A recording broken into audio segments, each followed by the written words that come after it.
ছাত্ৰ-ছাত্ৰীসকল আজিৰ বিষয়টো হৈছে কম্পনেণ্টছ অফ এ ভেক্টৰ অৰ্থাৎ আমি এই টপিকটোত কোনো এটা ভেক্টৰৰ কম্পনেণ্টবিলাক অৰ্থাৎ স্কেলাৰ কম্পনেণ্ট বা ভেক্টৰ কম্পনেণ্টৰ বিষয়ে আমি আলোচনা কৰিম এটা ভেক্টৰৰ কম্পনেণ্ট ফৰ্মটো পঢ়াৰ আগতে আমি সৰু এটা কথা জানি লওঁ আহা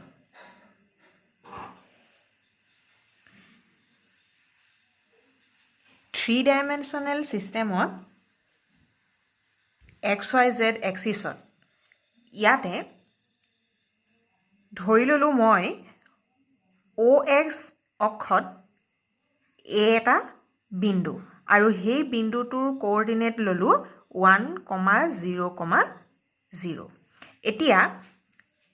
এই OA ভেক্টৰটো কি ভেক্টৰ হ'ব আমাৰ ইউনিট ভেক্টৰ কাৰণ ওৰ পৰা A লৈ আমাৰ ডিষ্টেন্স 1 ইউনিট তাৰ মানে আমি ক'ব পাৰোঁ যে OA ভেক্টৰটো এটা ইউনিট ভেক্টৰ যাৰ মেগনিটিউড আমাৰ 1 ইউনিট আৰু এই OA ভেক্টৰ ইউনিট ভেক্টৰটো আমি I কেপৰ দ্বাৰা সিম্বল ইউজ কৰিব পাৰোঁ ঠিক তেনেকৈ in OY axis take a point B whose coordinate 0,1,0 ইয়াতো আমি OB এই ভেক্টৰটো হ'ব আমাৰ ইউনিট ভেক্টৰ অৰ্থাৎ O পৰা B লৈ ডিষ্টেন্স 1 ইউনিট এই Y অক্ষত থকা OB ভেক্টৰ অৰ্থাৎ OB এই ইউনিট ভেক্টৰটোক আমি সিম্বল ইউজ কৰিব পাৰোঁ J কেপ ঠিক তেনেকৈ ইন Z এক্সিছ এটো C পইণ্ট ইয়াৰ কোঅৰ্ডিনেট 0,0,1 আৰু এই OC ভেক্টৰটো আমি ৰিপ্ৰেজেন্ট কৰিব পাৰোঁ J কেপ that means আমি ইয়াত ক'ব পাৰোঁ যে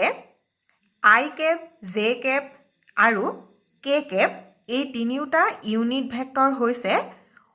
in X axis Y axis আৰু Z এক্সিছৰ ডাইৰেকশ্যনত থকা ইউনিট ভেক্টৰ ইয়াত যে আমি I cap J cap K cap এইকেইটা আমাৰ এই তিনিওডাল অক্ষৰ ডাইৰেকশ্যনত থকা ইউনিট ভেক্টৰ কেইটা আমি বুজাবৰ কাৰণে জাষ্ট আমি সিম্বলহে ইউজ কৰিছোঁ আৰু ইয়াৰ পৰা আমি বুজিব পাৰিম I কেৱে কি বুজাব যে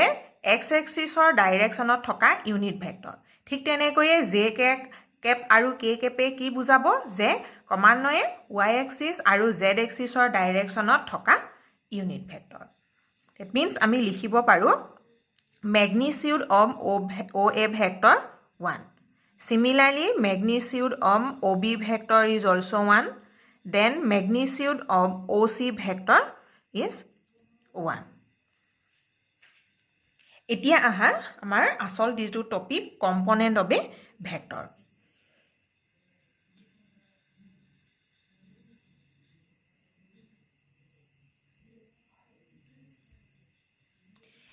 এই থ্ৰী-ডাইমেনশ্যনেল চিষ্টেমত মই এটা পইণ্ট ললোঁ P যাৰ কোঅৰ্ডিনেট X, Y, Z এতিয়া ইয়াত ওৰ পৰা P লৈ যিটো ভেক্টৰ অৰ্থাৎ যিটো OP ভেক্টৰটোৱে কি বুজাব আমাৰ P পইণ্টৰ পজিশ্যন ভেক্টৰ আৰু যাক আমি চিহ্ন দিছিলোঁ R ভেক্টৰ বুলি এতিয়া ইয়াত OX অক্ষত এটা বিন্দু ললোঁ মই A ঠিক তেনেকৈয়ে Y অক্ষতো এটা বিন্দু ললোঁ B আৰু Z এক্সিছতো এটা বিন্দু ললোঁ C ধৰি ললোঁ মই OA পৰা A লৈ ডিষ্টেন্স X ঠিক তেনেকৈয়ে OB লৈ ডিষ্টেন্স Y আৰু O পৰা C লৈ ডিষ্টেন্স স্মল z এতিয়া ইয়াত আমি এই যিটো আমাৰ OP ভেক্টৰটোৱে কি বুজাইছে P পইণ্টৰ পজিশ্যন ভেক্টৰ আমি OP ভেক্টৰটোৱে কি বুজায় সেইটোহে আমি কৈছিলোঁ যেতিয়া আমি পজিশ্যন অফ এ ভেক্টৰ বিষয়ে আলোচনা কৰিছিলোঁ কিন্তু সেই পজিশ্যন ভেক্টৰ অৰ্থাৎ OP ভেক্টৰটোক কেনেকৈ আমি ৰিপ্ৰেজেন্ট কৰিছিলোঁ সেই কথাটো আমি জনা নাছিলোঁ গতিকে আমি কেনেকৈ আমি OP ভেক্টৰ অৰ্থাৎ পজিশ্যন ভেক্টৰ এটাক আমি ৰিপ্ৰেজেন্ট কৰিব পাৰিম তাৰ বিষয়ে আমি এতিয়া গম পাম যিহেতু এতিয়া মন কৰা O পৰা A লৈ ডিষ্টেন্স X গতিকে OA ভেক্টৰটো হ'ব X I কেপ ঠিক তেনেকৈ OB ভেক্টৰটো হ'ব Y J কেপ ঠিক তেনেকৈ OC ভেক্টৰটো হ'ব Z K cap. That means আমি এই যেটো OP পজিশন ভেক্টৰ পাইছিলো আমি OP ভেক্টৰ simply আমি R ভেক্টৰ বুলি ক'ব পাৰো তাৰ আমি কেনেকৈ লিখিব পাৰিম কেনেকৈ ৰিপ্ৰেজেন্ট কৰিব পাৰিম যে xi cap plus yj cap plus zk cap এটুকে কোৱা হয় এটা পইণ্টৰ পজিশন ভেক্টৰৰ কম্পোনেন্ট ফৰ্ম এই ফৰ্মটোৱে এই এক্সপ্ৰেছনটোৱে কি বুজাইছে যে p পইণ্টৰ position vector with respect to origin এই যেটো আমি কম্পোনেন্ট ফৰ্ম পালো এটা পজিশন ভেক্টৰৰ ইয়াত দুটা অংশ আমি পাও যে x y আৰু z এই তিনিটা পাৰ্টকে কি বুলি কৈছে স্কেলাৰ কম্পোনেন্ট আৰু স্কেলাৰ কম্পোনেন্টৰ আন এটা নাম হৈছে rectangular component ঠিক তেনেকৈ xi cap yj cap and zk cap are called vector component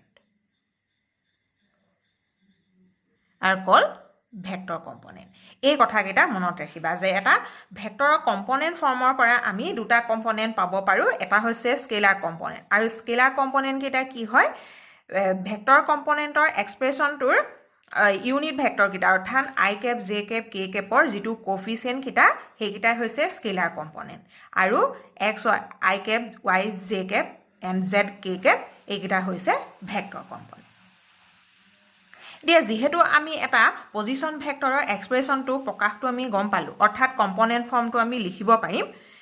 এই কম্পোনেন্ট ফৰ্মৰ ভেক্টৰটোৰ আমি ম্যাগনিটিউড উলিয়াব পাৰো অৰ্থাৎ ম্যাগনিটিউড অফ OP ভেক্টৰ ইয়াক আমি সিম্পলি লিখিব পাৰো R means magnitude of position vector OP আৰু এটো আমি পাইছিলো যেতিয়া আমি পজিশন ভেক্টৰৰ বিষয়ে পঢ়িছিলো তাত মই কৈছিলো যে হেই পজিশন ভেক্টৰটোৰ ম্যাগনিটিউড আমি কেনেকৈ পাইছিলো x square y square plus z square এটা আন্ডাৰ ৰুট আমাৰ হয় অৰ্থাৎ আমি যিকিটা ভেক্টৰ কম্পোনেন্টৰ স্কেলাৰ কম্পোনেন্ট কিটা আমি কি কৰো স্কয়াৰ কৰি প্লাস কৰো তাৰ পাছত হেই ৰিজাল্টৰ আমি স্কয়াৰ ৰুট লওঁ দিয়া ধৰি ললা এটা তোমাক দিছে এটা পইণ্ট p পইণ্টৰ কোঅৰ্ডিনেট দিছে 1, 2, 3 এতিয়া এই পইণ্টৰ পজিশন ভেক্টৰটো আমি লিখি দেখাব লাগে কম্পোনেন্ট ফৰ্মত কেনেকৈ লিখিম যে মন কৰা আমাৰ এক্সপ্ৰেছনটো কম্পোনেন্ট ফৰ্মটো কি দিছিলে x y z এটা কি আছিল পইণ্টৰ কোঅৰ্ডিনেট কিটা that means আমাৰ ইয়াত x y z এইকিটা 1 2 3 সো আমাৰ কম্পোনেন্ট ফৰ্মত পজিশন ভেক্টৰৰ ৰূপটো কি হ'ব যে 1 i cap plus 2 j cap plus 3 k cap simply আমি লিখিব পাৰো i cap plus 2 j cap plus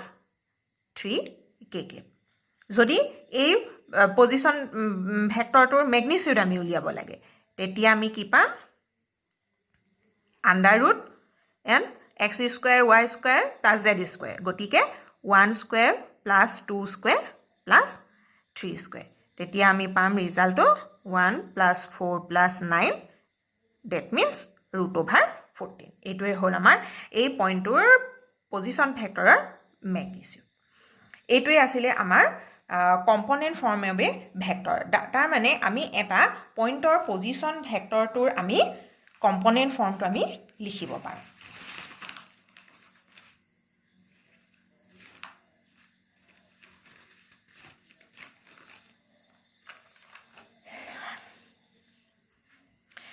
এতিয়া এটা কথা চোৱা ধৰি ললা তোমালোকক এটা ভেক্টৰ দিয়া আছে a ভেক্টৰ সেই a ভেক্টৰৰ কম্পোনেন্ট ফৰ্মটো দিয়া আছে যে xi cap plus yj cap plus zk cap ইয়াত আমি পাইছিলো যে এটা ভেক্টৰৰ যি এটা পইণ্টৰ যিকিটা আমি স্থানাংক কিটা অৰ্থাৎ কোঅৰ্ডিনেট কিটা আমি পাও সেই কোঅৰ্ডিনেট কিটাই ভেক্টৰটোৰ ডাইৰেকশন ৰেশিওস বুজাব যদি হে পইণ্টটোৰ পৰা আমি এটা পজিশন ভেক্টৰ পাও গতিকে ইয়াত যেটো আমি a ভেক্টৰ যেটো কম্পোনেন্ট ফৰ্ম লৈছো অৰ্থাৎ এই পজিশ্যন ভেক্টৰটো আমাৰ স্পেচত থকা যিকোনো এটা পইণ্টৰ পজিশ্যন ভেক্টৰ আমাৰ এইটো কম্পনেণ্ট ফৰ্ম দিয়া আছে গতিকে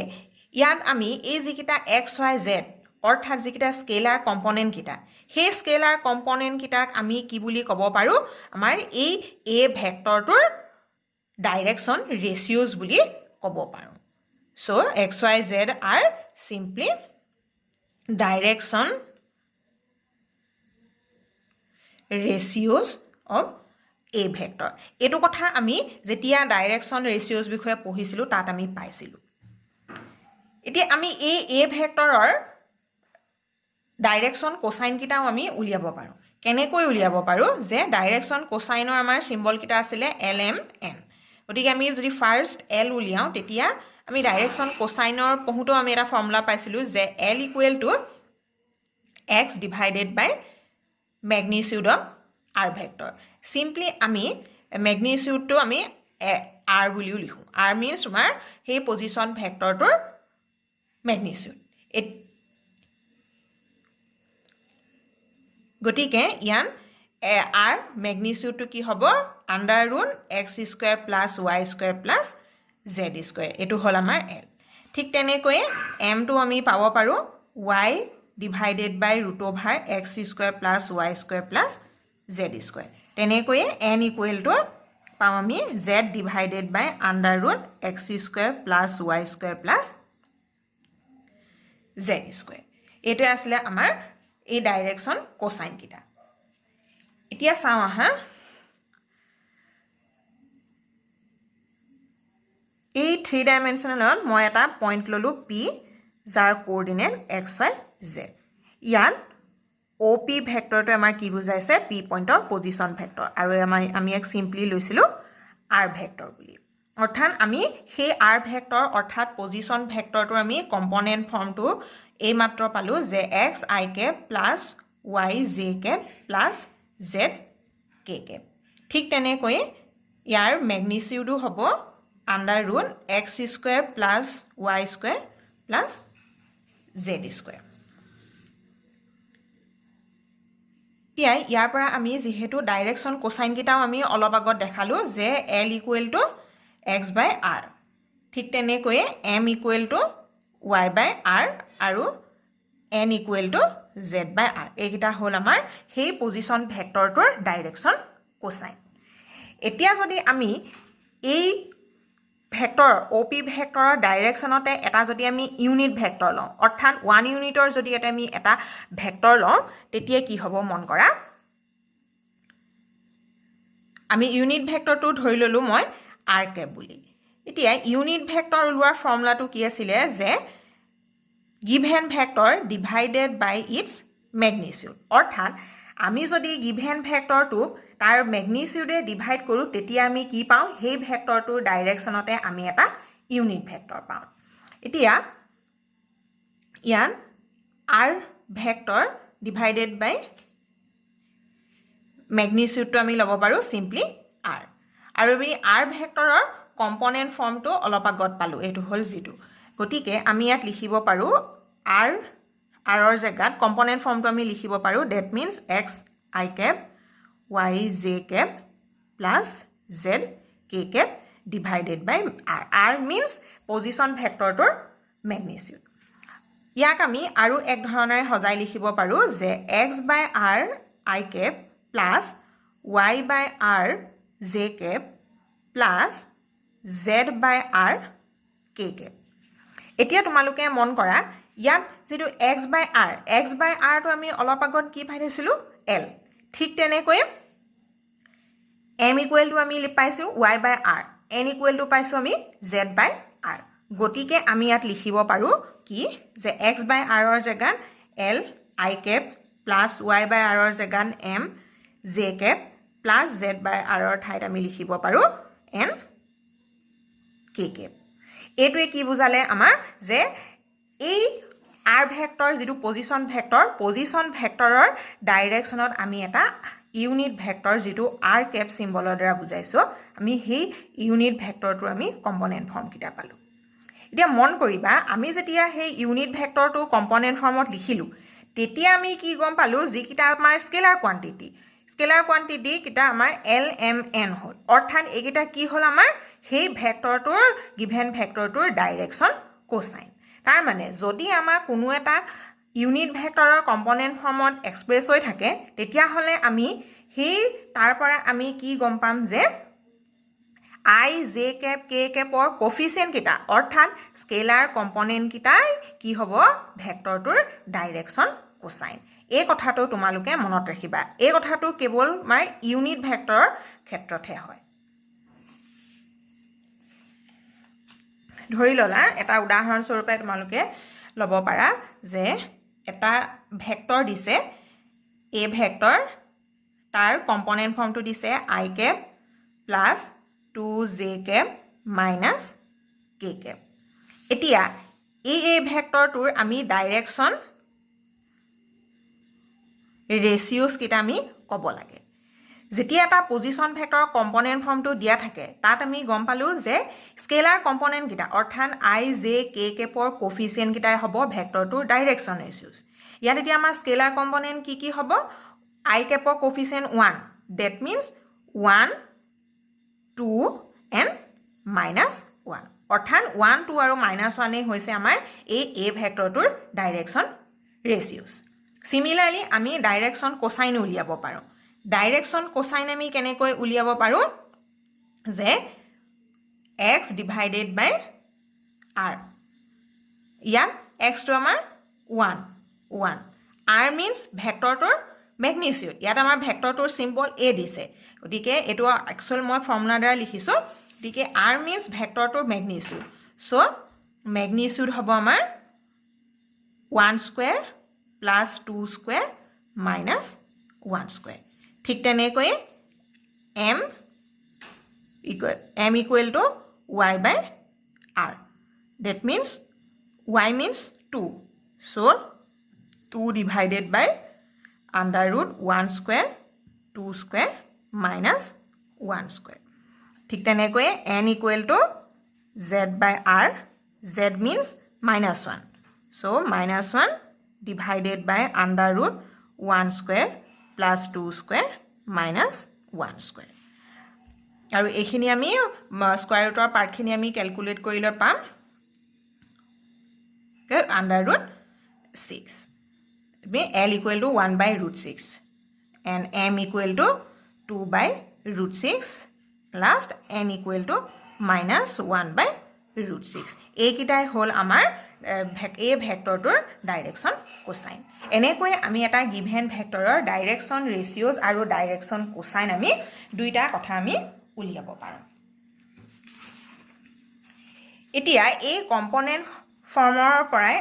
কেটামান ৰিমাৰ্ক কেটামান আহে সেই ৰিমাৰ্ক কেটা তোমালোকে মনত ৰাখিবা ৰিমাৰ্ক কেটা দিছে যে গিভেন দুটা ভেক্টৰ দিছে a ভেক্টৰ আৰু b ভেক্টৰ a ভেক্টৰৰ কম্পনেণ্ট ফৰ্ম কেটা এটো আৰু b ভেক্টৰৰ কম্পনেণ্ট ফৰ্মটো হৈছে এটো ইয়ান x y z আমাৰ ইউজ নকৰি a1 a2 a3 আৰু ইয়ান b ভেক্টৰৰ স্কেলাৰ কম্পনেণ্ট কেটা b1 b2 আৰু b3 ইউজ কৰিছে ঠিক আমাৰ ফাৰ্স্ট ৰিমাৰ্ক কেটা আহিব যে যদি আমি a আৰু b ভেক্টৰ যদি প্লাস কৰো তেতিয়া আমি কেনেকৈ প্লাস কৰিম যে দুইটা ভেক্টৰৰ স্কেলাৰ কম্পনেণ্ট আমি প্লাস কৰিম অৰ্থাৎ a1 b1 plus then a2 plus b2 plus a3 plus b3 অৰ্থাৎ corresponding আমি স্কেলাৰ কম্পনেণ্ট কেটাহে আমি প্লাস কৰিম ঠিক তেনেকৈ a vector minus b vector আমি কৰিবলৈ হলে স্কেলাৰ কম্পনেণ্ট correspondingৰ লগতহে আমি প্লাস বা মাইনাস কৰিছো এতিয়া মন কৰিবা ইয়ান দুইটা ভেক্টৰৰ ইউনিট I capৰ কোফিচিয়েণ্ট কেটাহে আমি প্লাস বা মাইনাস কৰিছো ঠিক তেনেকৈ j আৰু k cap ইউনিট ভেক্টৰৰ কোফিচিয়েণ্ট কেটা যিকিটা আমি হেগিটাহে আমি প্লাস বা মাইনাস কৰা হৈছে ঠিক তেনেকৈ থাৰ্ড নাম্বাৰ ৰিমাৰ্কটো আহিছে যে a vector equal to b vector যদি হয় কেতিয়া হয় যে দুটা ভেক্টৰ ইকুৱেল হ'বলৈ হলে কি হ'ব লাগিব যে corresponding scalar component kita equal hobo lagibo corresponding scalar component means yan a1 b1 ৰ লগতহে ইকুৱেল ইয়াত a1 টো j বা k ৰ কোফিচিয়েন্ট কেইটাৰ লগত ইকুৱেল নহয় কৰস্পন্ডিঙৰ মিনিংটো হেতু তাক কৰস্পন্ডিঙৰ লগত অৰ্থাৎ a2 b2 equal then a3 b3 equal অৰ্থাৎ দুটা গিভেন ভেক্টৰ ইকুৱেল হ'বলৈ হলে কি হ'ব লাগিব যে ইউনিট ভেক্টৰ কেইটাৰ i j k কেপৰ কোফিচিয়েন্ট কেইটা কৰস্পন্ডিঙৰ লগত ইকুৱেল হ'ব লাগিব তেতিয়াহে আমাৰ গিভেন ভেক্টৰ দুটা আমি ইকুৱেল ভেক্টৰ বুলি ক'ব পাৰি এই ৰিমাৰ্কটোৰ ওপৰতে এটা এক্সাম্পল আছে এক্সাম্পল নাম্বাৰ 4 এই এক্সাম্পল নাম্বাৰ 4 টো তোমালোকে চাব পাৰিবা তেতিয়া আৰু ভাল ধৰণেৰে এই ৰিমাৰ্কটো তোমালোকে বুজি পাব পাৰিবা fourth দিছে multiplication of vector a vector by a scalar lambda অৰ্থাৎ আমাক যেতিয়া এটা গিভেন ভেক্টৰক এটা স্কেলাৰে মাল্টিপ্লাই কৰিবলৈ দিব তেতিয়া আমি কেনেকৈ মাল্টিপ্লাই কৰিম আমি ধৰি লৈছো a ভেক্টৰটো এটা স্কেলাৰ লেমডাৰে আমি মাল্টিপ্লাই কৰিছো লেমডাৰে a ভেক্টৰটো মাল্টিপ্লাই কৰাৰ মিনিংটো কি হ'ব যে সেই স্কেলাৰ কোৱান্টিটিৰে গুটেই কিটা স্কেলাৰ কম্পোনেন্টকে আমি মাল্টিপ্লাই কৰিম অৰ্থাৎ লেমডা a1 মাল্টিপ্লাই কৰিলো তাৰ পাছত lambda a2 then lambda a3 কাৰণ আমাৰ a ভেক্টৰটো আছিল আমাৰ কম্পোনেন্ট ফৰ্মত এটো অৰ্থাৎ গুটেই কিটা scalar component a1 a2 a3 তিনিওটাকে আমি কিহেৰে মাল্টিপ্লাই কৰিছো যেটো আমাৰ স্কেলাৰ দিছিলে হেতুৰে আমি মাল্টিপ্লাই কৰিছো তাৰ পাছত আহিলে লাষ্টৰ পইণ্টটো a vector and b vector r collinear আমি পাইছিলো টাইপস অফ ভেক্টৰত collinear vector means parallel in the same line অৰ্থাৎ a আৰু b ভেক্টৰ সেম লাইনৰ লগত parallel কেতিয়া হ'ব তাৰ ওপৰত এটা কন্ডিশন দিছে যে কেতিয়া হ'ব if and only if there exists a non-zero scalar lambda such that b vector equal to lambda into a vector কি কৈছে যে a আৰু b ভেক্টৰ দুটা কোলিনিয়াৰ ভেক্টৰ হ'ব কেতিয়া হ'ব যদিহে এটা non-zero scalar lambda exist কৰিব যাতে কেনেকৈ এক্সিষ্ট কৰিব লাগিব যাতে b ভেক্টৰ ইকুৱেল টু কি হ'ব লাগিব lambda into a ভেক্টৰ হ'ব that means in short আমি এই কোলিনিয়াৰিটি কন্ডিশনটো আমি লিখিব পাৰো কেনেকৈ যে b1 by a1 equal to b2 by a2 equal b3 by a3 equal to lambda that means এই গুটেই কিটাৰ ৰেশিও ইন প্ৰপৰশন অৰ্থাৎ সমান অনুপাতত থাকিব লাগিব আৰু সেই সমান অনুপাতটোকে আমি কি ধৰি ললো যেটো আমাৰ স্কেলাৰ লেমডা লৈছিলো যদি আমাৰ এই কন্ডিশনটো ফুলফিল কৰে তেতিয়াই আমি কি ক'ব পাৰিম সেই গিভেন ভেক্টৰ দুটা কোলিনিয়াৰ ভেক্টৰ বুলি আমি ক'ব পাৰিম গতিকে আজিৰ আমাৰ এই টপিকখিনিত এইখিনিয়ে আছিল আশা ৰাখিছো তোমালোকে এই টপিকটো ভাল ধৰণে বুজি পাইছা